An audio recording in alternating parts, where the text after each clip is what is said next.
This is the demo of the shell catcher made by LPG Works for the Tristar Viper G2 and 20 gauge. To install the shell catcher, we'll lock the bolt back. There is a hole underneath the bolt release that lines up with the pin on the shell catcher, and to install it, we want to install the shell catcher like so. Snaps into place. You may have to move it back and forth a little bit. Once it clicks in place, it won't move. To load the round, you basically drop it in the front into the gun, and I will do a 3-shot demo for you to see.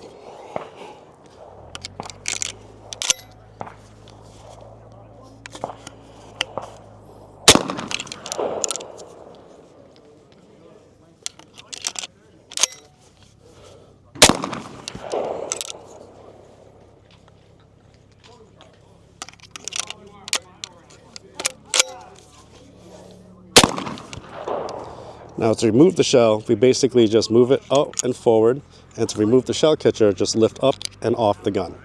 These are available on the website at lpgworks.com.